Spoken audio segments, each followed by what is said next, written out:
Tonight we talk about the important topic of Kanye West. Yes, you heard it right.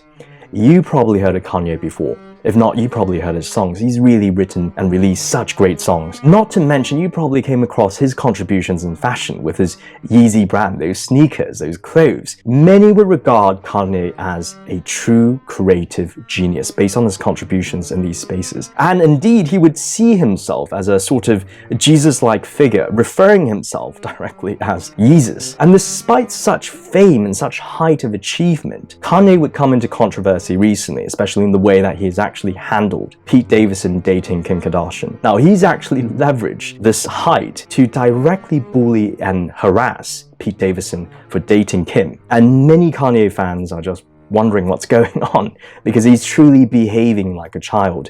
And indeed, many fans have even come together to directly call him out and try and cancel him. And this cancelling aspect is really a very interesting topic for us to think about tonight. For those Kanye fans out there, knowing how he's actually behaved and truly being sort of reprehensible in many ways, does that affect your enjoyment of the music? Now, for those of you who don't know Kanye West, we have seen similar things happen recently with this cancel culture that's happening in especially the creative entertainment space. For example, in the not so recent past with Johnny Depp and allegations that he actually abused his former wife, Amber Heard, he actually disappeared from Hollywood and movies for quite a while. And not to mention all these countless examples of these sex scandals have happened to celebrities, and that's led them to really disappear from the scene. And all these occurrences do raise the question that whether we should judge an artist, and indeed anyone, in terms of their contribution based on their behavior. In other words, really two fascinating questions about cancel culture that we could think about philosophically. The first one being whether moral judgments affect our enjoyment of the contributions of the person itself. And I suppose the other question being whether us actually liking the contributions of these people, for example, let's say a music or let's say a person's acting, would mean that we are actually condoning their moral behavior. And if you look into philosophy, it really does make you wonder about it, because there has been a fierce debate from philosophers about these questions. Now, people today would more naturally resonate with the thoughts of German philosopher Immanuel Kant. Now, he would ask us to really look at it from this moralistic standpoint. For example, in the case of Johnny Depp, where there were allegations of abuse, he would ask you whether you would think that abusing a woman is morally acceptable. Now, of course, most of us, if not all of us, would say, no, that's not acceptable. And if all of us think abuse is not acceptable, would we accept the creative arts of a person who is actively abusing a woman?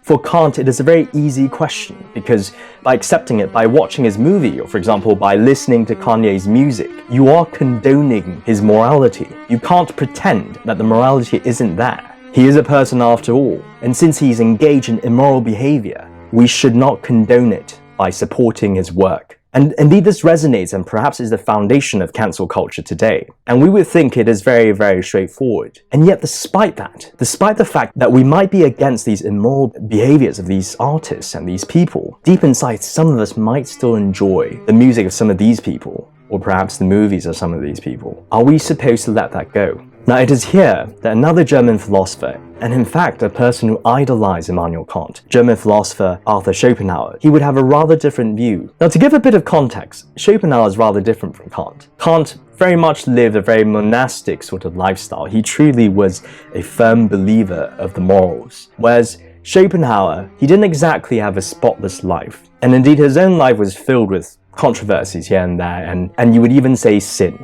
Yet, he actually did make a lot of contributions in moral philosophy. A lot of critics of Schopenhauer have actually argued, saying that you are preaching about morality, yet at the same time you're doing something else. And Schopenhauer would say, you should not regard what I do as a basis of morality, rather the arguments I put forth with morality, and really see whether those are sound. And Schopenhauer's view would be very different in terms of how we should treat these artists and these people today. He would essentially say this: just like himself, humans are not perfect. In fact, it would be very difficult to find a perfect human being. Yet just because someone isn't perfect does not mean we should immediately disregard his contributions to society. We should judge his contributions alone and only judge his character if it's relevant to the contribution. So in practice, for example, if we imagine a politician who is involved in some sort of let's say, a sex scandal. Now, of course, we might find that to be morally reprehensible. And indeed, in many of the political history in the past when such things have happened, it has been seen as such. But should we disregard this politician, let's say hypothetically, if he actually brought peace to a certain country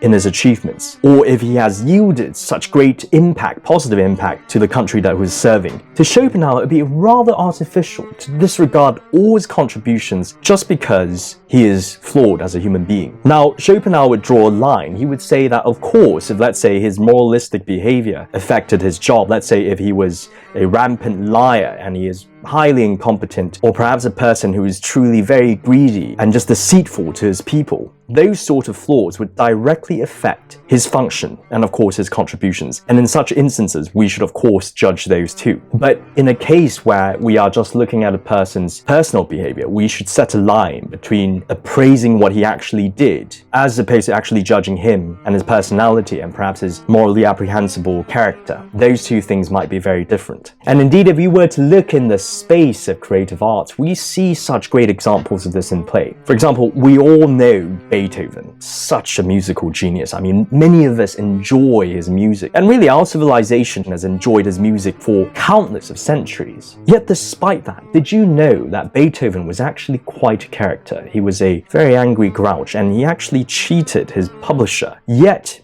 he published the Ode to Joy, of course a song that all of us enjoy. Should we then cancel him, not listen to Beethoven because of his questionable character and behavior? And by doing so, would we be missing out and truly enjoying creative art that has been made or contributions that have been yielded? On a similar historical point of context, we can also look at Wagner.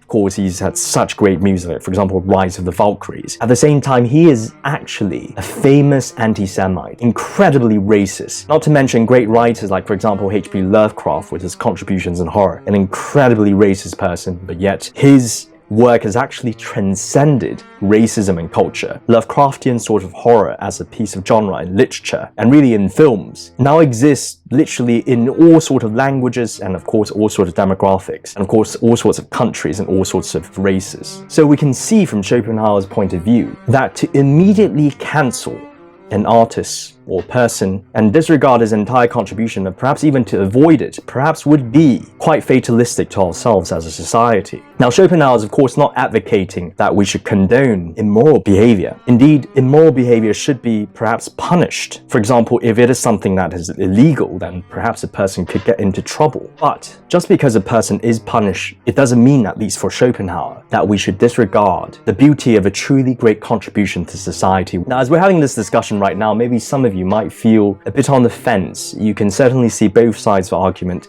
the aspect of Kant and his very black and white moralistic conclusions, and on the other hand, Schopenhauer with his more distinguished sort of view. I think perhaps we can end this discussion tonight with a thought from the American philosopher of art, Monroe C. Beardsley. Now, he more or less agreed with Schopenhauer. Coming from the philosophy of art, he would ask us not to judge art based on the artist. We should judge art as art alone. Great pieces of art should be appraised by their own criteria and should be enjoyed as such. The person behind the art might have really weird intentions or perhaps very weird behavior, but at least for Beardsley, art should be valued for art's sake. And interestingly, Beardsley would also ask us this: when you say you enjoy a certain person's art, let's say Kanye's music, do you actually enjoy the art? Or do you enjoy the person? Especially nowadays in this age of social media, where it's so easy for us to get into the celebrity culture, where we start to admire a person for their character, perhaps your lifestyle that we can see so easily in social media, that we are so fascinated by a person that we particularly like his art. For Beardsley, that is actually more an admiration of the character rather than the art. Now, if you admire a person for their character and all of a sudden they have